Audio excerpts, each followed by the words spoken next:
Good afternoon, everyone. Happy to be here on stage. As mentioned, my name is Christoph. I have a background in the automotive industry and joined about 2 years ago a company called Geotab, which you can see here on screen.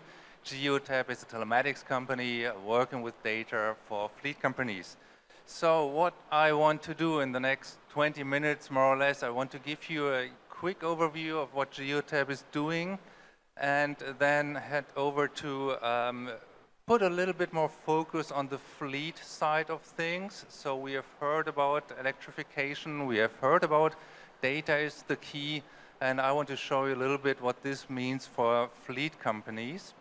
And then lastly, a quick and brief overview and outlook on the sustainability, how we help our customers to become more sustainable, how we do it ourselves, and how we do this in our supply chain.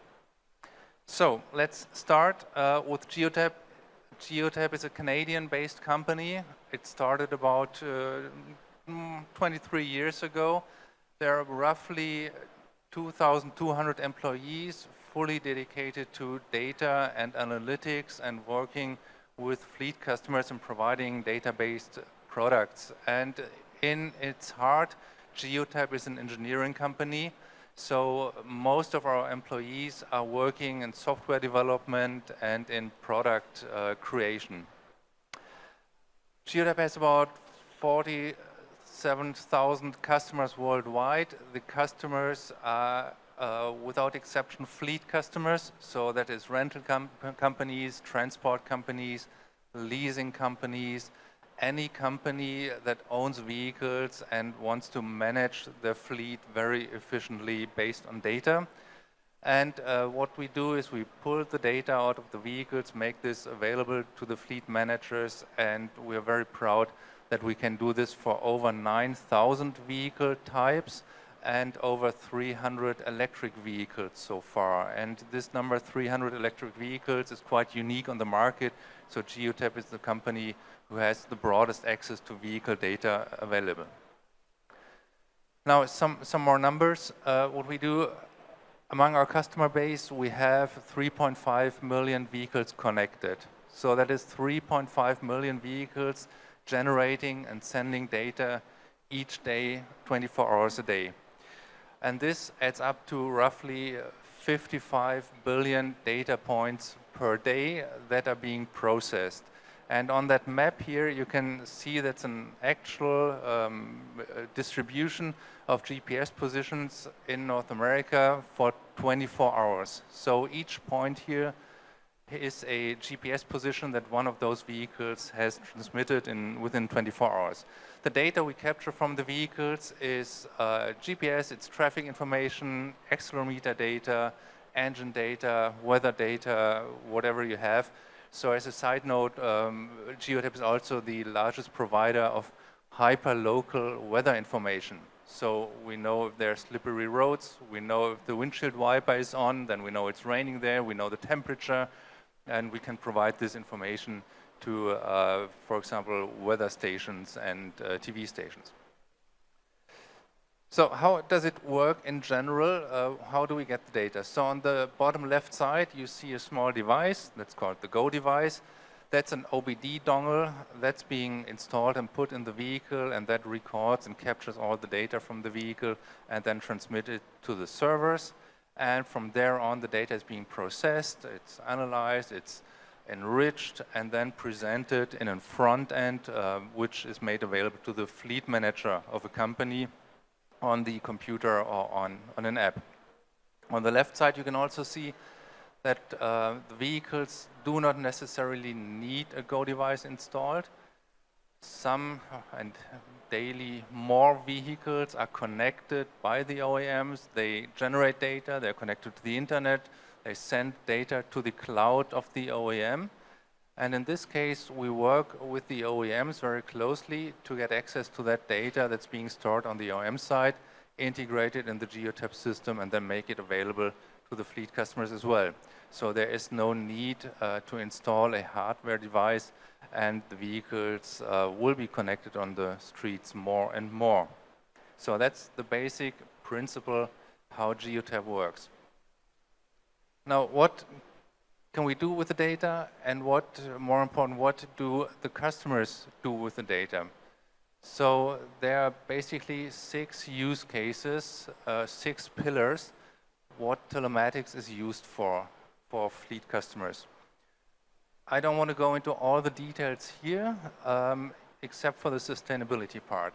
But starting from the left, so productivity. Fleet managers, they always have an interest that the company is productive, that the people using the vehicle is productive, that the vehicles are on the road, and that there are no unplanned stops. And if there's anything happen, they want to be aware of this, and they want to optimize the routes and so on. On the optimization side, this is on really helping to keep the vehicle on the street, keep it fully functional. So this is about maintenance. You want to know proactively when the next maintenance is due, if there are any unplanned failures, any problems with the vehicle. As a fleet manager, you want to know this. And so you want to make use of the diagnostic data and really make sure that you know that your vehicle is in good shape. On the safety side, this is very important. So the fleet managers want to make sure that the vehicle is safe, but even more, that the driver is safe. So that the driver is driving very, let's say, careful, that it's driving safe, that's that collisions are being noticed in case there are any collisions. If there are major collisions, that they can react promptly to help the driver, and so on and so forth. Skipping sustainability for a moment, going to the compliance side. Compliance side is about tracking work hours, tracking any regulations for tax purposes, what you need. So that's what we use the data for.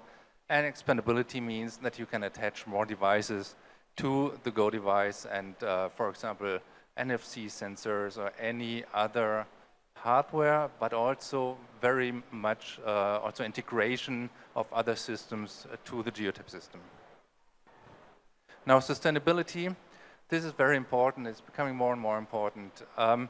Here, the fleet manager want to make sure that the fuel consumption is reduced. They want to make sure that the CO2 emissions are reduced, and they want to make sure that they can transition their fleet to EVs and introduce electric vehicles to their fleet. Now, this leads to some questions that fleet managers have. They start with Go electric, so the question is, should I really introduce electric vehicles to my fleet? Then move over to Operate electric and ask, what if I have electric vehicles? How can I manage those vehicles? And then Scale electric means once the basic processes in the fleet work, then you can introduce more vehicles, and you really can then scale and transition your complete fleet to electric vehicles. On the Go electric side, they ask themselves, what vehicles are available in the market? And do these vehicles have enough range to fulfill my job? Remember, fleet managers, unlike private persons, they don't manage the vehicles for fun. The vehicles have a business purpose. They're on the street to earn money, so the fleet managers have to make sure that the vehicles don't have any downtime and that they're fully charged all the time and so on. On the Operate electric side, the questions are drivers plugging in the vehicles so they remain charged and can charge overnight? Which vehicles do need to be charged, and how much actually does it cost to have these electric vehicles in the fleet? And then on the last on the right side, Scale electric is what does it mean in total? Do I have the ROI I expected from transitioning to fleet? What are the costs I have, and do I meet my carbon goals I have set out to support the sustainability strategy in my company? So these are all kind of questions the fleet managers have, and data can help to answer these questions. And I will give you a few examples how this can be done. Now, on the Go electric side, to start with, this is where the fleet managers ask themselves, which vehicles can I take into my fleet and how do I do this? And here we have a tool which is called EVSA, the Electric Vehicle Suitability Assessment. This tool uses the real data of the fleet and analyzes it. How many vehicles are there in that fleet? What's the trip distance of those vehicles? What's the fuel consumption of those vehicles? And takes everything into account it needs to know to make a proposal which and how many vehicles can be exchanged to electric vehicles. Now, remember, as a fleet manager, you want to really know and make a decision, make an informed decision, and not just buy electric vehicles and then see what happens. You want to know beforehand what will be the impact of my cost, not only purchasing cost, but also operational cost, TCO. And this tool can give you the answer because it does not only give you, it doesn't give you any theoretical information and any list price of a vehicle. It gives you the real information of your fleet and shows which vehicle really can be exchanged with an electric vehicle, what will be the electric consumption, and what will be the cost for the vehicle, and what will be the cost for operating this vehicle. So you have real data from your own fleet to make a decision to introduce electric vehicles to your fleet. Now, we did this and ran this tool not only for a single customer, but for many customers in our European fleet. Of course, this is anonymized, but we took 46,000 vehicles, run this tool in 17 countries in Europe. The basis were the 2021 fuel consumption and prices for electric vehicles to have a baseline. And the result was that of the current fleet in Europe, of these 46,000 vehicles that we have in our system, about 60% could be exchanged to electric vehicles. And these vehicles would not only meet the range expectation the customers have, it would also reduce the operational cost in that fleet if transitioning from ICE vehicles to EV vehicles. 27% of those vehicles were range capable, so they could do the job, but they were more expensive than the current ICE vehicles, based on consumption or based on purchasing price. And only 14% of those vehicles would remain better as ICE vehicles and not be exchanged to EV vehicles. So this in euros meant that per vehicle, roughly over a period of 7 years, 9,000 euros could be saved. In total, there was 260 million euros that could have been saved if those 86% vehicles would be exchanged to EV vehicles. So there is a business case for companies to transition to EV and save money. And this is exactly what this tool can help to identify before and not only after you have EVs. Now, continuing, after you have some vehicles in your fleet, you want to operate those. The second step, you remember, operating fleet. Now, here you're interested in learning and knowing when a vehicle is low on charge in your fleet. So, of course, the data can tell you immediately if the battery state of charge is below whatever you define. Maybe you want to get an information if it's below 20%, then you know you need to become active and tell your driver, hey, that vehicle is below 20% state of charge, please plug it in. Or you can also tell the system, hey, I want to know if a vehicle is on my premises with a state of charge below, let's say 20%, but it's not being plugged in. So maybe the driver forgot to plug it in the evening. Now the next morning, when the driver returns to the vehicle, it's not fully charged and you cannot do the job. So here you can tell the system, please let me know immediately if the vehicle is on my premises but not being charged, so that I can react, that I can plug it in. Or of course you want to know when the charging is complete. No, maybe you have more vehicles in your fleet than you have charging stations on your premises. So then you need to know if one vehicle is fully charged, then you can plug it off, take the next vehicle and have it charged so that the next morning all vehicles are fully charged. These are just a few examples where data really helps you to manage your fleet.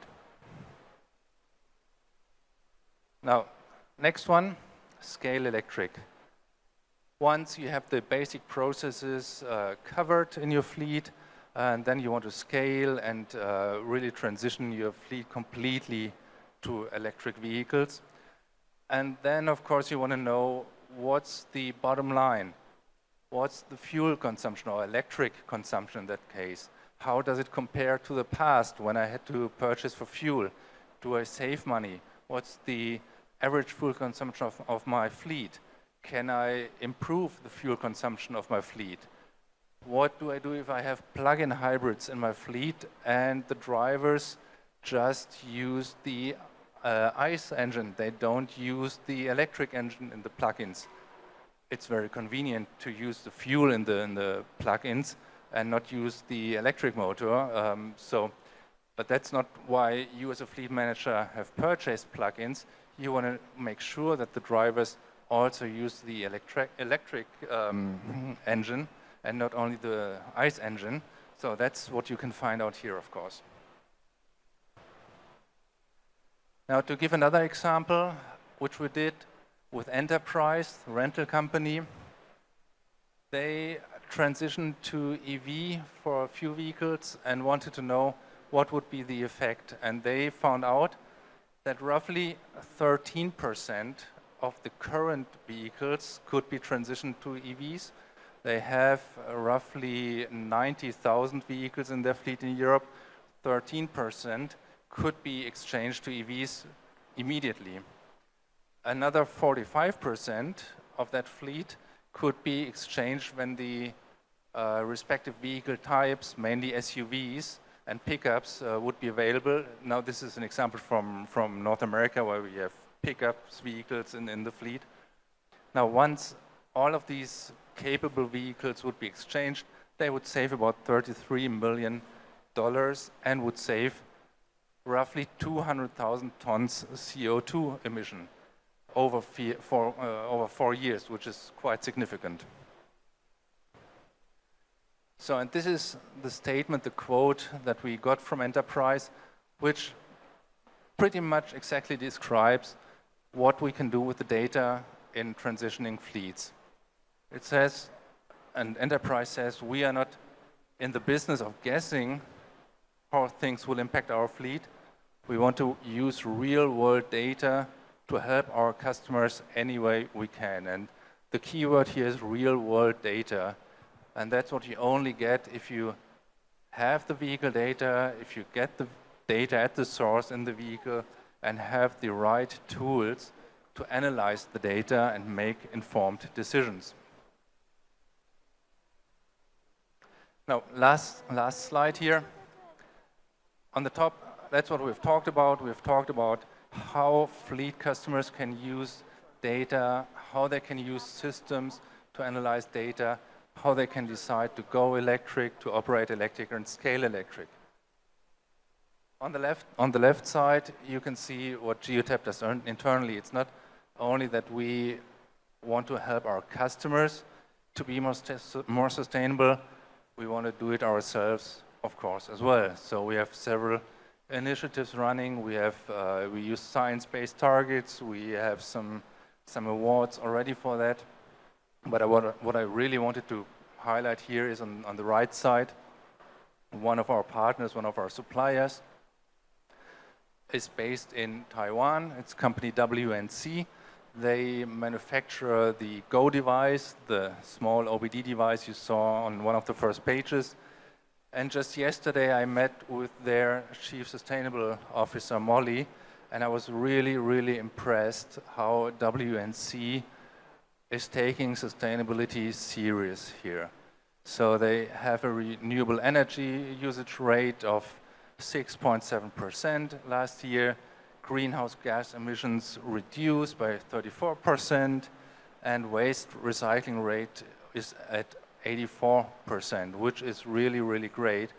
And they have just started. No, they have not just started. They're doing this for 10 years, but they're continuing and pushing this more and more to become more sustainable and more environmentally friendly, which is a perfect fit to our own philosophy, but also how we all together in this ecosystem want to help our customers to become more climate friendly and help to reduce greenhouse gas emissions.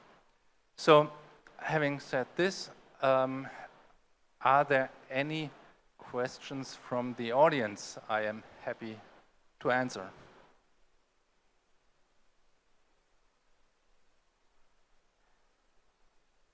That's not the case, then it looks like I've explained everything and everybody understood, or it was so complicated that nobody dares to ask questions. So in any case, thank you very much. Thank you so much, Mr. Ludewig, for sharing from the perspective of Geotab and letting us know what is your solution.